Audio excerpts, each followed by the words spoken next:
അസ്സലാമു അലൈക്കും വറഹ്മത്തുള്ളാഹി വബറകാതുഹു. അൽഹംദുലില്ലാഹി റബ്ബിൽ ആലമീൻ വൽആഖിബത്തു ലിൽമുത്തഖീൻ വലാ ഉദ്വാന ഇല്ലാ അലൽ ളാലിമീൻ വസ്സലാത്തു വസ്സലാമു അലാ അഷ്റഫിൽ മുർസലീൻ വഅലാ ആലിഹി വഅസ്ഹാബിഹി അജ്മഈൻ അമ്മാ ബഅദ്. അഊദു ബില്ലാഹി മിനശ് ശൈത്വാനിർ റജീം. യാ അയ്യുഹല്ലദീന ആമനു തഖുല്ലാഹ ഹഖ്ക തുഖാതിഹി വലാ തമൂതുന്ന ഇല്ലാ വഅൻതും മുസ്ലിമൂൻ. സ്നേഹാദരണീയരായ സഹോദരങ്ങളെ, സഹോദരികളെ, സർവ്വലോക രക്ഷിതാവായ അള്ളാഹുവിനെ സൂക്ഷിക്കണേ എന്ന് സംസാരിക്കുന്ന എന്നോടും കേൾക്കുന്ന നിങ്ങളോടും വളരെയധികം സ്നേഹത്തോടുകൂടെ ഓർമ്മപ്പെടുത്തുകയാണ്, ഉപദേശിക്കുകയാണ്. അള്ളാഹുവിൻ്റെ അപാരമായ അനുഗ്രഹത്താൽ അള്ളാഹുവിൻ്റെ ദീനിനെക്കുറിച്ച് പറയുവാനും കേൾക്കുവാനും സമയവും സന്ദർഭവും നമുക്ക് അനുകൂലമായി ലഭിച്ചിരിക്കുകയാണ്. അൽഹംദുലില്ലാ. നമസ്കാര ശേഷമുള്ള ദിക്റുകളെക്കുറിച്ച്, പ്രാർത്ഥനകളെക്കുറിച്ചാണ് കഴിഞ്ഞ ക്ലാസ്സുകളിലൂടെ നമ്മൾ ചർച്ച ചെയ്തുകൊണ്ടിരിക്കുന്നത്. ഏകദേശം ആ പഠന ക്ലാസ്സിൻ്റെ അവസാനത്തിലേക്ക് നമ്മൾ പ്രവേശിക്കുകയാണ്. ഇന്നത്തെ ക്ലാസ് അടക്കം 9 ക്ലാസ്സുകൾ നമ്മൾ ഈ വിഷയത്തിലെടുത്തു. നമ്മൾ ഓരോരുത്തരും ആലോചിക്കേണ്ടത്, നമ്മൾ ചിന്തിക്കേണ്ടത്, കഴിഞ്ഞ ക്ലാസ്സുകളിൽ നിന്ന് നമ്മൾ പഠിച്ച പല ആളുകളുമുണ്ട് എന്നെനിക്കറിയാം. ഒരു ഓർമ്മപ്പെടുത്തൽ എന്ന നിലയിൽ മനസ്സിലാക്കിയ ആളുകളുണ്ടാകാം. തീരെ പഠിക്കാത്തവരുമുണ്ട്. പഠിക്കാൻ ലഭിച്ചൊരവസരമായി കണ്ട് ആത്മാർത്ഥമായി പഠിച്ചവരുമൊക്കെ ഈ കൂട്ടത്തിലുണ്ടാകും. അപ്പോൾ നമ്മൾ പഠിക്കുന്ന കാര്യങ്ങൾ നമ്മുടെ ജീവിതത്തിൽ പ്രാവർത്തികമാക്കാൻ സാധിക്കുന്ന ഒരമലാണ് നമസ്കാര ശേഷമുള്ള പ്രാർത്ഥനകൾ. അപ്പോൾ ആ ഗൗരവത്തിൽ നമ്മൾ ആരെല്ലാം ഇത് കണ്ടിട്ടുണ്ട്, എത്രമാത്രം പ്രാധാന്യത്തോടുകൂടെ നമ്മൾ ഈ പ്രാർത്ഥനകൾ നിർവഹിച്ചിട്ടുണ്ട് എന്ന് സ്വയം പരിശോധിക്കണമെന്നാണ് എൻ്റെ പ്രിയപ്പെട്ടവരോട് സ്നേഹത്തോടു കൂടെ ഓർമ്മപ്പെടുത്താനുള്ളത്. കഴിഞ്ഞ ക്ലാസ്സുകളിലൂടെ പ്രവാചകൻ സല്ലല്ലാഹു അലൈഹി വസല്ലമയിൽ നിന്ന് സ്ഥിരപ്പെട്ടു വന്ന ധാരാളം പ്രാർത്ഥനകൾ, ദിക്റുകൾ, അതിൻ്റെ രൂപങ്ങളെല്ലാം നമ്മൾ വിശദീകരിച്ചു. ഇനി അതിൻ്റെ ആദ്യം മുതൽ അവസാനം വരെ വിശദീകരിക്കേണ്ട ആവശ്യമില്ല എന്ന് തന്നെയാണ് ഞാൻ മനസ്സിലാക്കുന്നത്. അസ്തഗ്ഫിറുല്ലാ എന്ന പദം മുതൽ നമ്മൾ തുടങ്ങി അല്ലാഹുമ്മ അഇന്നി അലാ ദിക്രിക വശുക്രിക വഹുസ്നി ഇബാദതിക എന്ന ദിക്റുകളൊക്കെ നമ്മൾ പറഞ്ഞു. അതേപോലെ തന്നെ ഏറ്റവും അവസാനത്തെ ക്ലാസ്സുകളിൽ നമ്മൾ സുബ്ഹാനല്ലാഹ്, അൽഹംദുലില്ലാഹ്, അല്ലാഹു അക്ബർ, ആ ദിക്റുകൾ, ശ്രേഷ്ഠമായ വചനങ്ങൾ, അത് പറയേണ്ടത് എങ്ങനെയാണ്, ആ വാചകങ്ങൾ പറയുമ്പോൾ നമുക്ക് ലഭിക്കുന്ന നേട്ടങ്ങൾ എന്തൊക്കെയാണ്, അതെല്ലാമാണ് നമ്മൾ മനസ്സിലാക്കിയത്. ഇന്ന് നമ്മൾ പഠിക്കുന്നത് വളരെ ചെറിയ ഒരു കാര്യമാണ്, എന്നാൽ അതിൻ്റെ ആശയം വലുതാണ്. ആ ഒരു കാര്യം പറഞ്ഞ് ഇൻഷാ അല്ലാഹ് നമ്മുടെ ക്ലാസ് നമ്മൾ അവസാനിപ്പിക്കും. പ്രവാചകൻ സല്ലല്ലാഹു അലൈഹി വസല്ലമയിൽ നിന്ന് മഹാനായ അബി ഉമാമ റളിയല്ലാഹു അൻഹു ഉദ്ധരിക്കുന്ന ഹദീസിൽ കാണാം, റസൂലുള്ളാഹി സ്വല്ലല്ലാഹു അലൈഹി വസല്ലമ പറയുകയാണ്, മൻ ഖറഅ ആയത്തുൽ കുർസി ഫീ ദുബരി കുല്ലി സ്വലാത്തിൻ മക്തൂബത്തിൻ ലം യംനഉഹു മിൻ ദുഖൂലിൽ ജന്ന ഇല്ലാ അൻ യമൂത. പ്രവാചകൻ സല്ലല്ലാഹു അലൈഹി വസല്ലമ പറയുന്നത്, അബൂ ഉമാമ റളിയല്ലാഹു അൻഹു പറയുന്നത്, നബി സല്ലല്ലാഹു അലൈഹി വസല്ലമ പറഞ്ഞു, ആരെങ്കിലും ഒരാൾ നിർബന്ധ നമസ്കാരത്തിന് ശേഷം ആയത്തുൽ കുർസി പാരായണം ചെയ്യുകയാണ് എങ്കിൽ അവൻ്റെ സ്വർഗപ്രവേശനം തടയുകയില്ല, അല്ലെങ്കിൽ അവൻ സ്വർഗത്തിൽ പ്രവേശിക്കും. അല്ലെങ്കിൽ അവൻ്റെ സ്വർഗപ്രവേശനം തടയുന്ന കാര്യം മരണമാണ്. അഥവാ അവൻ മരിച്ചാൽ അവന് സ്വർഗമുണ്ട്, മരണപ്പെട്ടാൽ അവന് സ്വർഗമുണ്ട്. പ്രിയപ്പെട്ടവരെ, ഒന്ന് ആലോചിച്ച് നോക്കൂ, നിങ്ങൾ എത്രമാത്രം വലിയ മഹത്വമാണ്, എത്രമാത്രം വലിയ സ്ഥാനമാണ് പ്രവാചകൻ സല്ലല്ലാഹു അലൈഹി വസല്ലം ഈ ഹദീസിലൂടെ നമുക്ക് പറഞ്ഞു തരുന്നത്. ഇവിടെ നമുക്ക് പഠിക്കാനുള്ള 2 കാര്യങ്ങൾ. ഒന്ന്, നിർബന്ധ നമസ്കാരത്തിൻ്റെ ശേഷം ആയത്തുൽ കുർസി പാരായണം ചെയ്യണം. അതാണ് ഒന്നാമത്തെ പാഠം. ഹദീസിൻ്റെ വാചകം അതാണ്, മൻ ഖറഅ ആയത്തുൽ കുർസി ഫീ ദുബരി കുല്ലി സ്വലാത്തിൻ, എല്ലാ നിർബന്ധ നമസ്കാരങ്ങളുടെയും ശേഷം. മക്തൂബത്ത് എന്ന് പറഞ്ഞാൽ നിർബന്ധ നമസ്കാരം, ഐച്ഛികമല്ലാത്ത നിർബന്ധമായ എല്ലാ നമസ്കാരത്തിൻ്റെയും പിറകെ ആയത്തുൽ കുർസി പാരായണം ചെയ്യുക. അത് നബി സല്ലല്ലാഹു അലൈഹി വസല്ലമയുടെ സുന്നത്താണ്. നമ്മുടെ വിഷയം അതാണ്. നമ്മൾ പറയുന്ന കാര്യങ്ങൾ അതാണ്. പ്രവാചകൻ സല്ലല്ലാഹു അലൈഹി വസല്ലം നിർബന്ധ നമസ്കാരത്തിൻ്റെ ശേഷം എന്താണ് പാരായണം ചെയ്തത്, അല്ലെങ്കിൽ എന്താണ് ചൊല്ലിയത്?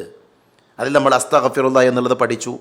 ലാ ഇലാഹ ഇല്ലല്ലാഹ് വഹ്ദഹു ലാ ശരീക ലഹു ലഹുൽ മുൽക്കു വലഹുൽ ഹംദു വഹുവ അലാ കുല്ലി ഷൈഇൻ ഖദീർ അല്ലാഹുമ്മ ലാ മാനിഅ ലിമാ അഅതൈത വലാ മുഅതിയ ലിമാ മനഅത വലാ യൻഫഉ ദൽ ജദ്. അത് പഠിച്ചു നമ്മൾ. ലാ ഇലാഹ ഇല്ലല്ലാഹ് വഹ്ദഹു ലാ ശരീക ലഹുൽ മുൽക്കു വലഹുൽ ഹംദു വഹുവ അലാ കുല്ലി ഷൈഇൻ ഖദീർ ലാ ഹൗല വലാ ഖുവത ഇല്ലാ ബില്ലാഹ് എന്ന് തുടങ്ങുന്ന ദിക്ർ പറഞ്ഞു.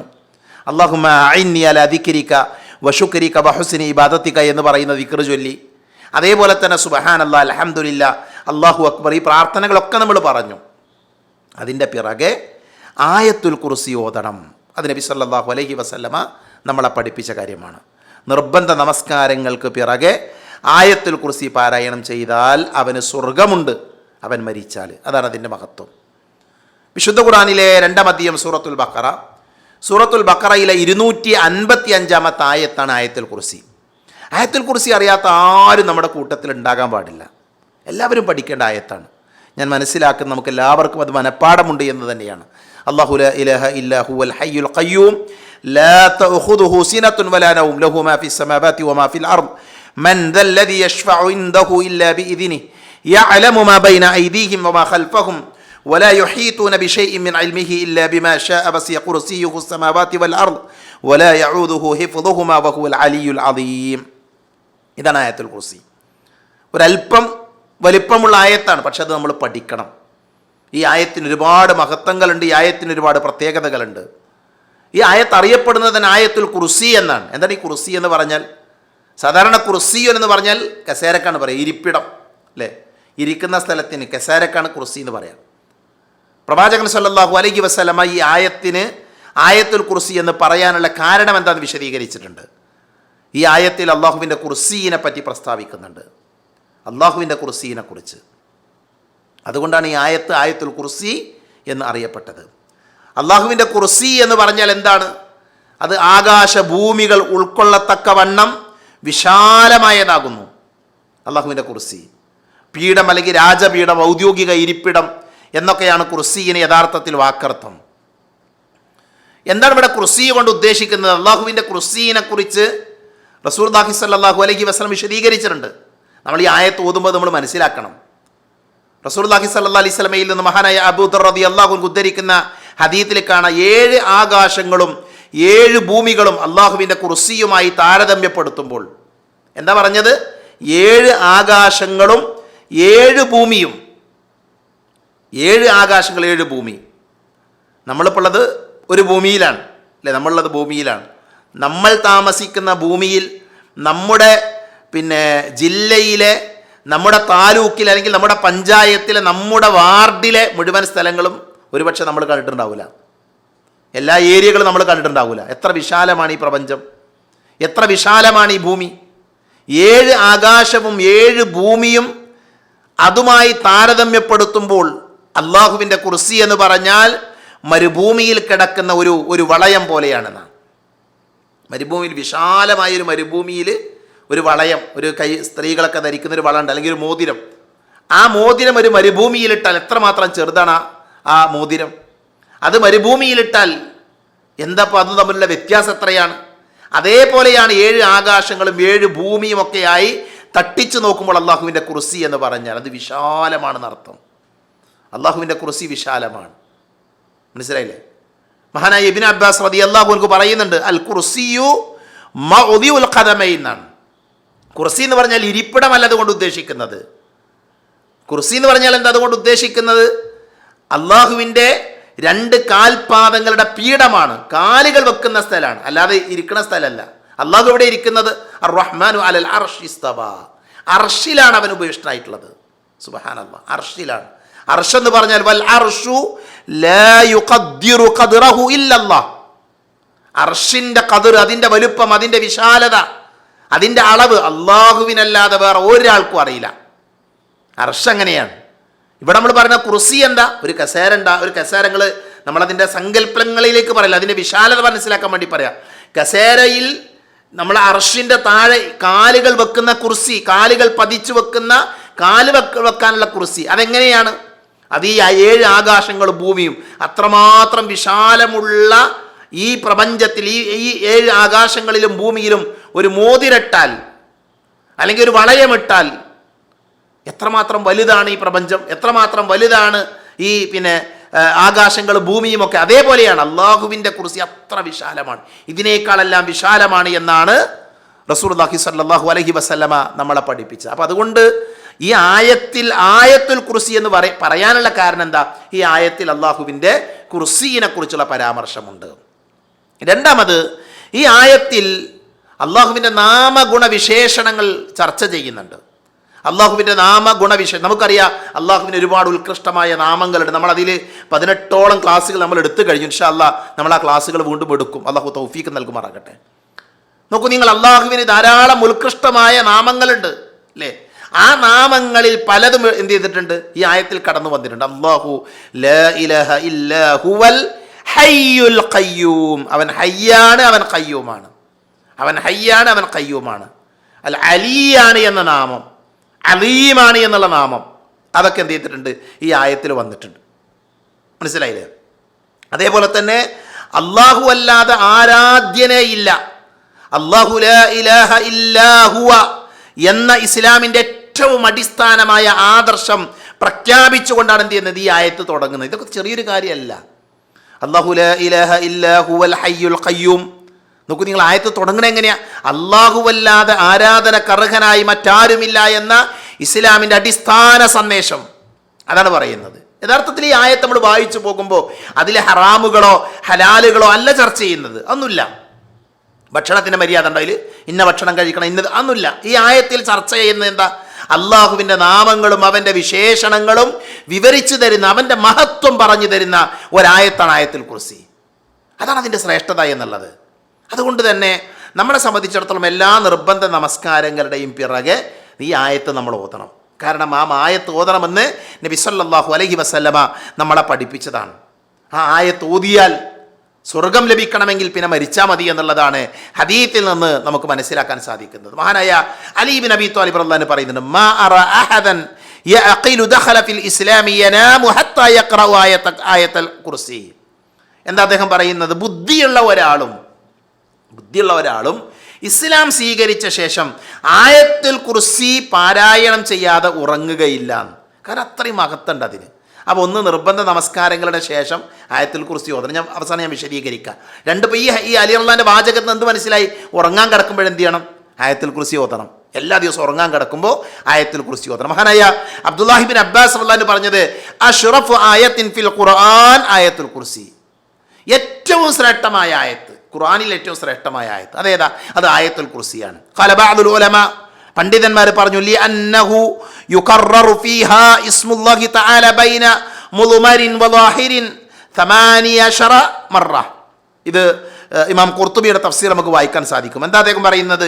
ഈ ആയത്തിൽ അള്ളാഹുവിൻ്റെ നാമങ്ങൾ പ്രകടമായിട്ടും സൂചനയായിട്ടും 18 തവണ വന്നിട്ടുണ്ടെന്നാണ് പണ്ഡിതന്മാർ പറയുന്നത്. അള്ളാഹുവിൻ്റെ ഉത്കൃഷ്ടമായ നാമങ്ങൾ 18 തവണയോളം ചെയ്തിട്ടുണ്ട്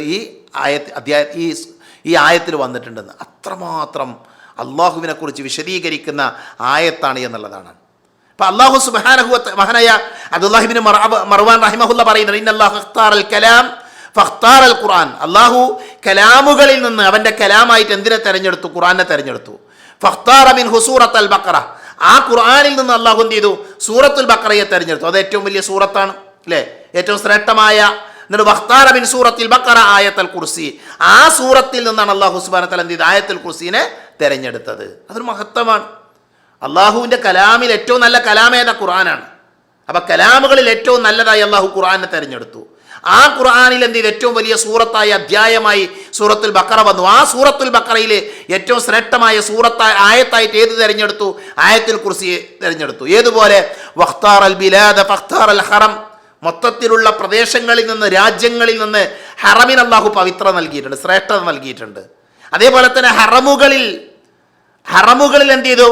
ആ പവിത്രമായ സ്ഥലങ്ങളിൽ എന്ത് ചെയ്തു? പള്ളികൾക്ക് വേറെ പ്രത്യേകതകളുണ്ട്. ആ പള്ളികളുടെ കൂട്ടത്തിൽ തന്നെ കഅബ നിലകൊള്ളുന്ന കഅബക്ക് എന്തുണ്ട്? വലിയ പ്രത്യേകത ഉണ്ട്. അപ്പം അള്ളാഹു ആദരിച്ച, അള്ളാഹു പ്രത്യേകത കൽപ്പിച്ച, അള്ളാഹു ശ്രേഷ്ഠതയുണ്ട് എന്ന് പറഞ്ഞ ആയത്താണേത്? ആയത്തുൽ കുർസി എന്നാണ് പണ്ഡിതന്മാർ നമുക്ക് വിശദീകരിച്ചിരുന്നത്. റസൂലുള്ളാഹി സ്വല്ലല്ലാഹു അലൈഹി വസല്ലം ഒരിക്കൽ ഉബയ്യ് ഇബ്നു കഅബ് റളിയല്ലാഹു ചോദിക്കുന്നുണ്ട്, യാ അബൽ മുൻദിർ, അല്ലയോ അബൽ മുൻദിർ, അതദ്രി അയ്യു ആയത്തിൻ മിൻ കിതാബില്ലാഹി മഅക അഅലം, നിനക്കറിയോ നിന്റെ അടുക്കലുള്ള ഖുർആനിലുള്ള ഏറ്റവും മഹത്തായ ആയത്ത് ഏതാന്ന് നിനക്കറിയോ? അപ്പോൾ അദ്ദേഹം പറഞ്ഞു, ഖുൽതു അല്ലാഹു വ റസൂലുഹു അഅലം, എനിക്കറിയില്ല നബി, അല്ലാഹു റസൂലിനെ അറിയുള്ളൂ. അപ്പോൾ നബി സല്ലല്ലാഹു അലൈഹി വസല്ലമ വീണ്ടും അത് ചോദിച്ചു. അപ്പോൾ നബി സല്ലല്ലാഹു അലൈഹി വസല്ലമയുടെ അദ്ദേഹം പറഞ്ഞു, അല്ലാഹു ലാ ഇലാഹ ഇല്ലാ ഹുവൽ ഹയ്യുൽ ഖയ്യൂം, ആയത്തുൽ കുർസി അദ്ദേഹം ഓതി കൊടുത്തു. അപ്പോൾ നബി സല്ലല്ലാഹു അലൈഹി വസല്ലം അദ്ദേഹത്തിൻ്റെ നെഞ്ചിൽ തടവിക്കൊണ്ട്, നെഞ്ചിൽ ഇങ്ങനെ മെല്ലെ അടിച്ചൊരു അഭിനന്ദിച്ചുകൊണ്ട് പറഞ്ഞു, നീ പറഞ്ഞത് ശരിയാണ്, നീ പറഞ്ഞതാണ് ശരിയെന്നാണ് എന്ന രീതിയിൽ എന്ത് ചെയ്തു? നബി സല്ലല്ലാഹു അലൈഹി വസല്ലമ പ്രതികരിച്ചു എന്ന് കാണാൻ പറ്റും. അതേപോലെ മഹാനായ ഇമാം ഇബ്നുൽ ജൗസി റഹ്മത്തുള്ളാഹി അലൈഹി പറഞ്ഞത്, അല്ലാഹുവാണ് സത്യം, ബുദ്ധിമാനായ ഒരു മുഅ്മിൻ സൂറത്തുൽ ഹദീദും സൂറത്തുൽ ഹശ്റിൻ്റെ അവസാന ഭാഗവും ആയത്തുൽ കുർസിയും സൂറത്തുൽ ഇഖ്ലാസും ചിന്തിച്ചും ഉറ്റാലോചിച്ചും പാരായണം ചെയ്തിരുന്നുവെങ്കിൽ അള്ളാഹുവെ പറ്റിയുള്ള ഭയത്താൽ അവൻ്റെ ഹൃദയം പൊട്ടിപ്പിളരുകയും അള്ളാഹുവിൻ്റെ മഹത്വത്താൽ അവൻ്റെ മനസ്സ് ഉലയുകയും ചെയ്യുമായിരുന്നു എന്നാണ്. അള്ളാഹു നമ്മളെ കാത്തുരക്ഷിക്കുമാറാകട്ടെ. അത്രമാത്രം മഹത്വം ഏതിനുണ്ട്? ഈ ആയത്തുകൾക്കുണ്ട്, ഈ സൂറത്തിനുണ്ട്, ഈ വചനങ്ങൾക്കുണ്ട് എന്നാണ് പണ്ഡിതന്മാർ നമുക്ക് പറയുക. അപ്പം അതാണ് നമ്മൾ ഒരു ദിവസം നിർബന്ധ നമസ്കാരങ്ങളുടെ പിറകെ, അതേപോലെ തന്നെ രാത്രി ഉറങ്ങാൻ കിടക്കുമ്പോഴൊക്കെ നമ്മൾ ചൊല്ലുന്നത്. അപ്പോൾ ഇത് ചൊല്ലേണ്ട സമയം ഏതാ? ഞാൻ കൂടുതൽ വിശദീകരിക്കുന്നില്ല. ഒന്ന്, നമ്മൾ ഉറങ്ങാൻ കിടക്കുന്ന സമയത്ത് എന്ത് ചെയ്യണം? നമ്മളിത് ചൊല്ലണം. അതേപോലെ തന്നെ പിന്നെ നമസ്കാരത്തിൻ്റെ ശേഷം നമ്മളിത് ചൊല്ലണം. പൈശാചികമായ ഉപദ്രവത്തിൽ നിന്ന് ഈ ആയത്ത് സുരക്ഷയാണ്. അത് നമ്മൾ പ്രത്യേകം മനസ്സിലാക്കണം. മഹാനായ റസൂലുള്ളാഹി സ്വല്ലല്ലാഹി അലൈഹി വസല്ലം ഒരിക്കൽ അബൂ ഹുറൈറ റളിയല്ലാഹു അൻഹു പിന്നെ ഫിത്ർ സക്കാത്തുൽ ഫിത്ർ ശേഖരിച്ചത് നോക്കാൻ വേണ്ടി ഏൽപ്പിച്ചു. അത് അതിനൊരു കാവലായിട്ട് ഏൽപ്പിച്ചു. അപ്പോൾ എന്ത് ചെയ്തു? രാത്രി സമയത്ത് ഒരാൾ വന്നു. അയാൾ വന്നിട്ട് അബൂ ഹുറൈറ റളിയല്ലാഹു ആവലാതി പറഞ്ഞു, പ്രയാസം ബുദ്ധിമുട്ടൊക്കെ പറഞ്ഞു, സലാം പറഞ്ഞു. അങ്ങനെ സലാം അടക്കി. അങ്ങനെ ഈ അരിയിൽ നിന്ന് ഈ സക്കാത്തുൽ ഫിത്റിൽ നിന്ന് വല്ലതും ചോദിച്ചാണ് വരുന്നത്. അപ്പോൾ അദ്ദേഹം പറഞ്ഞു കൊടുക്കാൻ പാടില്ല. കാരണം എന്താ? നബി സല്ലല്ലാഹു അലൈഹി വസല്ലമ പാടില്ല എന്ന് പറഞ്ഞാണ്, കൊടുക്കാൻ പാടില്ലാത്തതാണ്. പക്ഷെ അദ്ദേഹം പ്രയാസങ്ങളൊക്കെ ആവലാതികളൊക്കെ പറഞ്ഞു. അങ്ങനെ എന്ത് ചെയ്തു? മഹാനായ അബൂ ഹുറൈറ റളിയല്ലാഹു അൻഹു കൊടുത്തു. അബൂ ഹുറൈറ റളിയല്ലാഹു അൻഹുവിനോട് വന്നയാൾ പറയുന്നുണ്ട്, ഞാൻ നിനക്കൊരു കാര്യം പറഞ്ഞുതരാം, പൈശാചികമായ ഉപദ്രവങ്ങളിൽ നിന്ന് രക്ഷപ്പെടാനുള്ള വഴി ഏതാ? അത് ആയത്തുൽ കുർസി ഓതലാണ്. ഇത് ഒന്നാമത്തെ ദിവസം പറഞ്ഞു, രണ്ടാമത്തെ ദിവസം പറഞ്ഞു, മൂന്നാമത്തെ ദിവസം പറഞ്ഞു. നബി സല്ലല്ലാഹു അലൈഹി വസല്ലം പറഞ്ഞു വീണ്ടും അയാൾ വരും എന്നൊക്കെ പറഞ്ഞു. അങ്ങനെ പ്രവാചകൻ സല്ലല്ലാഹു അലൈഹി വസല്ലമയുടെ ഈ സംഭവം പറയുമ്പോൾ നബി സല്ലല്ലാഹു അലൈഹി വസല്ലം പറയുന്നത്, അപ്പോൾ വന്നയാൾ ഷെയ്ത്താനാണ്, വന്നയാൾ പിശാചാണ്. അതിൽ ചോദ്യമുണ്ട്, അൻത ജിന്നിയുൻ അം ഇൻസിയുൻ, നീ ജിന്നിൽപ്പെട്ട ആളാണോ ഇൻസിൽപ്പെട്ടയാളാണോ? അപ്പോൾ അദ്ദേഹം പറഞ്ഞു, ഞാൻ ജിന്നിൽപ്പെട്ട ആളാണ്. എന്നാല് പറയുന്നുണ്ട്, വന്ന ജിന്ന് പറയുന്നുണ്ട് അബൂ ഹുറൈറ റളിയല്ലാഹു അൻഹു രൂപം മാറി വന്നതാണ്. ഹദീസിൽ സ്വഹീഹായ ഹദീസിലുള്ള കാര്യമാണ്. എന്നാൽ അദ്ദേഹം പറഞ്ഞു കൊടുത്ത കാര്യം എന്താ? പൈശാചികമായ ഉപദ്രവങ്ങളിൽ നിന്ന് രക്ഷപ്പെടാനുള്ള വഴി ഏത്? ആയത്തുൽ കുർസിയാണ്. അപ്പം നബി സല്ലല്ലാഹു അലൈഹി വസല്ലം പറയുന്നത്, അതിനെക്കുറിച്ച് പറഞ്ഞപ്പോൾ സ്വദഖൽ ഖബീത്ത്, ആ കള്ളൻ, ആ മ്ലേച്ഛനായ ആളും പറഞ്ഞത് സത്യമാണ്. സംഭവം തോന്നിയാസിയാണ്, ധിക്കാരിയാണ്, അല്ലെ, പിശാചാണ്. പക്ഷെ അവൻ പറഞ്ഞ കാര്യം എന്താ? സത്യമാണ്. അഥവാ പൈശാചികമായ ഉപദ്രവങ്ങളിൽ നിന്ന് ആയത്തുൽ കുർസി എന്ത് ചെയ്യും? നമുക്ക് സുരക്ഷ നൽകുമെന്ന് നബി സല്ലല്ലാഹു അലൈഹി വസല്ലമ നമ്മളെ പഠിപ്പിച്ചത്. അതുകൊണ്ട് പ്രിയപ്പെട്ടവരെ, നമ്മൾ ആയത്തുൽ കുർസിയുടെ മഹത്വം നമ്മൾ മനസ്സിലാക്കുക. അത് നമുക്ക് ഇൻഷാ അല്ലാഹ് വേറെ ക്ലാസ്സിൽ അത് പൂർണ്ണമായി വിശദീകരിക്കാം. നമ്മുടെ വിഷയം അതല്ലാത്തതുകൊണ്ടാണ്. ഇന്ന് നമ്മളിപ്പോൾ പറഞ്ഞ നിർബന്ധ നമസ്കാരങ്ങളുടെ പിറകെ നബി സല്ലല്ലാഹു അലൈഹി വസല്ലമ ചൊല്ലാൻ പഠിപ്പിച്ച ആയത്താണ് ഏത്? ആയത്തുൽ കുർസി. ഖുർആനിൽ നിന്ന് നിർബന്ധ നമസ്കാരങ്ങളുടെ പിറകെ ഓതേണ്ട ഏതാനും ചില സൂറത്തുകളുണ്ട്, ആയത്തുകളുണ്ട്. അതിലൊന്നേതാ? ആയത്തുൽ കുർസിയാണ്. അത് നമ്മുടെ ജീവിതത്തിൽ എന്ത് ചെയ്യുക? നമ്മൾ പതിവാക്കുക. അള്ളാഹുവിനോട് അത്തരം നന്മകൾ നിലനിർത്താൻ വേണ്ടി നമ്മൾ പ്രാർത്ഥിക്കുക. അള്ളാഹു സുബ്ഹാനഹു വ തആല അവൻ്റെ ദീൻ സത്യസന്ധമായി പഠിക്കുന്ന നല്ല വിശ്വാസികളുടെ കൂട്ടത്തിൽ എന്നെയും നിങ്ങളെയും ഉൾപ്പെടുത്തി അനുഗ്രഹിക്കുമാറാകട്ടെ. അറിഞ്ഞും അറിയാതെയും നമ്മുടെ ജീവിതത്തിൽ സംഭവിച്ചു പോയ ചെറുതും വലുതുമായ എല്ലാ തെറ്റുകുറ്റങ്ങളും അള്ളാഹു പുറത്ത് മാപ്പാക്കി തരുമാറാകട്ടെ. രോഗം കൊണ്ട് ബുദ്ധിമുട്ടുന്നവരുണ്ട്, അള്ളാഹു ഷിഫ നൽകുമാറാകട്ടെ. മരണപ്പെട്ടു പോയവർക്ക് അള്ളാഹു മഗ്ഫിറത്ത് നൽകി അനുഗ്രഹിക്കുമാറാകട്ടെ. അല്ലാഹുമ്മ ഗഫിർ ലിൽ മുഅ്മിനീന വൽ മുഅ്മിനാത്ത് വൽ മുസ്ലിമീന വൽ മുസ്ലിമാത്ത് അൽ അഹ്യാഅ മിൻഹും منهم والأموات اللهم أجرنا من النار اللهم أجرنا من النار اللهم أجرنا من النار ربنا آتنا في الدنيا حسنة وفي الآخرة حسنة وقنا عذاب النار آمين آمين برحمتك يا أرحم الراحمين وآخر دعوانا أن الحمد لله رب العالمين السلام عليكم ورحمة الله وبركاته.